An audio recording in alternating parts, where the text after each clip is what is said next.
Hey guys, today I will finally answer the question for which this tank was built. Can bladder snails pass on their body color? Is this something that is inherited through genetics, or is it something that is influenced by their diet and their environment? So I built the tank 6 weeks ago using 3 white or gray bladder snails, and I wanted to see if their offspring will continue this color or if they will show a different color. It's a very simple, very basic form of selective breeding, but that was my goal. I want to start simple and I want to understand them better. So before we look at the hatchlings that you guys have seen in this tank, we will first have to trim these plants. This is hairgrass, or rather spike rush. It's a wild type of hairgrass, and it grows very well in my nano aquariums. I acquired this plant like 6 years ago from a wild location. So this plant is doing really well, and if you watched the build video for this project, you'll know that I started with a very small amount of spike rush, just a little bit on the back wall of the tank. And here I've turned it sideways so that you can see what I'm doing. We had an open, clear water area in the front, and all of our little microfauna were swimming around, and the tank was very healthy. The tank is still healthy, and it is thriving as a unit, but the plants are growing to expand a bit too much. They're filling the water column, and that's not great. So I want to clear out some of these extra plants. Again, this is all spike rush, and it's a very interesting plant. It works very well in a jar aquarium, and some of its relatives grow very well in fish tanks. So I am just trimming a big chunk of this spike rush. I'm just cutting it right off of here. It grows a bit like a mass of hair or like a net. So I'm just going to clear the foreground of the aquarium once again. And though I am removing about 50% of the plant matter in here, it's great. I love this stuff. It's a great plant. But though I am removing a significant amount of this stuff, I'm not going to hurt the aquarium or break the cycle in here. As far as this tank goes, there is no filter. This spike rush is essentially like a hang-on back or a sponge filter. It's exactly how it's functioning in this aquarium. And though I am removing some of it, it will not harm the ecosystem in here because it'll regrow very quickly. But the plant matter that I am removing is it's basically all of the material that the spike rush has absorbed in the aquarium, all the muck and mulm and all that stuff. It's been soaked up and converted into plant tissue. And by removing a fair amount of this plant tissue, we are essentially exporting nutrients from the aquarium. I could let the plants just go wild in here and live and die and spread and wilt, and all of those nutrients would stay in the ecosystem. But by removing them, I am cleaning things up. I'm basically cleaning the filter of the aquarium. We must leave enough to keep the tank going, but yeah, that's fine. So I do have a very interesting lid attached to this aquarium, and though I was very excited about this lid, you'll see it in part 5, I believe, or part 4. It seems that there are some issues. My bladder snail hatchlings, for which this tank was set up, they are getting caught in the little grooves on this lid. They're getting stuck in there and they are dying. I don't know how many hatchlings we might have lost already. I'm going to save who I can. There's a bunch of them right here. That's not great. And I think they're actually being driven up here by some of my other pets who live in this aquarium as well. Some little aggressive predators that you guys may already know about.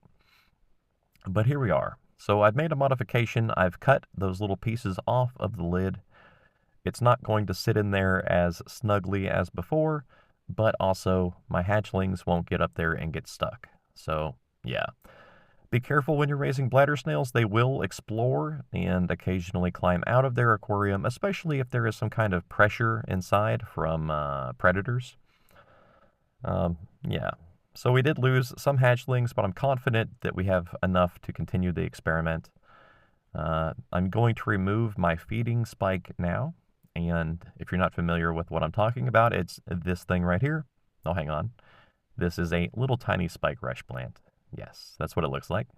But my feeding spike is something that I use to hold food down at the bottom of the aquarium, and it's basically a big nail meant for food service, meant for restaurant use, but here I'm using it for a different purpose.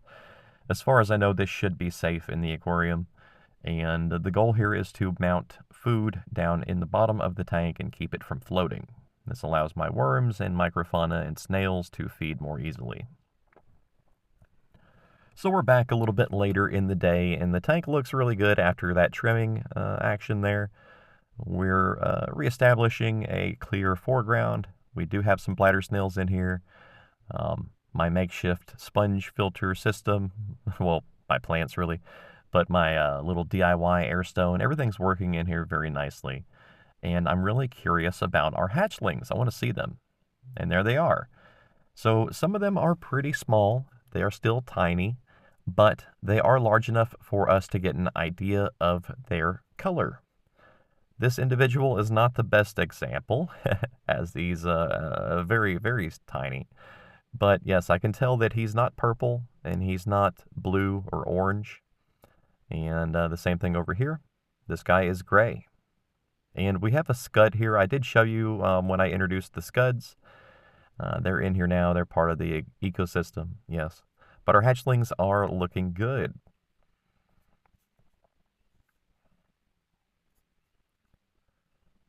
And I'm back, guys. We're about 2 weeks later here, and I do want to take another look at those hatchlings, but I want to show you the tank. I had some things going on in my personal life, so I had to kind of pause the channel for a little while, and I had to kind of step back from a lot of things, but we're good now. We're back. And so here's the tank 2 weeks after that last segment, and once again, I want to look at the hatchlings. They're a bit larger now, and yes, we can definitely tell that they are white. They are gray. They have maintained their parents' color pattern. You'll also see a ton of ostracods in here, and we'll talk about them in a moment. But yes, all of the hatchlings are white or gray. They're all identical, in fact, and that makes me really happy. So yeah, it does show that, at least in this small amateur experiment, that bladder snails can pass on their body colors.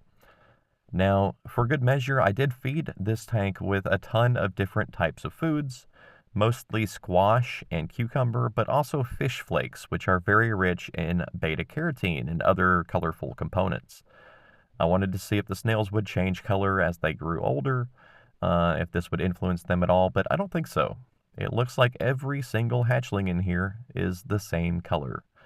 And that's excellent, you guys. So, as you know, I have discovered a number of interesting mutations and anomalies in the bladder snail population recently. And I've been hoping to set up controlled breeding experiments where we can nurse the interesting traits and raise populations, you know, with two tails and different things. In fact, this little guy right here has a mantle extension. Yes. Not this one, but the last one. But yes, I've been trying to set up selective breeding experiments for my mutant snails, and I've struggled. It's been hit or miss. So part of this project here was just to gain a better understanding of how to build a test chamber for bladder snails for selective breeding. So yes, it's been successful in that respect, as we have hatched a bunch of eggs. And I think that's kind of special, you guys. You saw the eggs, you saw the tank being built. You saw them laying the eggs and mating. I removed the adults. You saw the hatchlings hatch from their eggs. You saw everything develop in this tank. I think it's really cool. I just hope I presented it right. But yes, we've been successful in proving that we can do this. And now I want to do a water change on the aquarium, because those ostracods that we saw in here, there are way too many of them. Way, way too many. Normally, I would not want to do a water change in a haphazard way like this. I would have a small piece of sponge over the intake, and that's because I don't want to suck up microfauna and remove them from the ecosystem. I said a lot of words there. But in this case, I do want to remove some of the small swimming life forms in this tank. Those little football-shaped little specks, Those guys are ostracods, also known as seed shrimp, and I've sped up the footage here a little bit. Normally, seed shrimp are cool little critters, but my guys they're aggressive. So I'm going to remove them and transform them to my wild aquarium here. And we're going to refill our tank. But yes, I had to do a water change as the water was getting a bit cloudy. And I did want to remove some of those ostracods. There are too many in this aquarium. I could go on and talk about them quite a bit. You guys, if you've watched my channel within the last year, you'll know that I'm raising some very aggressive, very interesting amphibious ostracods. I don't know how else to say it. They can survive on moist soil or in aquatic conditions. They are very aggressive and prolific. They breed like mad. They eat and feed on everything. Yeah. So they're in this tank, and I do have to make a little modification here. And then, yeah, they are in this aquarium, and while they might not seem like a problem, just little specks swimming around, eating algae and stuff, these guys will hit a certain point where they will overpopulate, and they'll signal each other somehow in their instincts. They'll change, a bit like a grasshopper becoming a locust. Once they hit a certain population density, my little ostracods will begin swarming. They will attack all of the snails in here. All the hatchlings will die, and it won't be good. Yeah, and you can see what I'm talking about here. There are a ton of ostracods. This tank has only been running for about 2 months now, about 8 weeks, and it's very well populated. Though I do love them, they present a danger to my experiment, as they will kill the hatchlings. Also, I love my hatchlings. I love my bladder snails. I don't want them to die for no reason. So we are going to once again remove a ton of ostracods, this time using my pipette.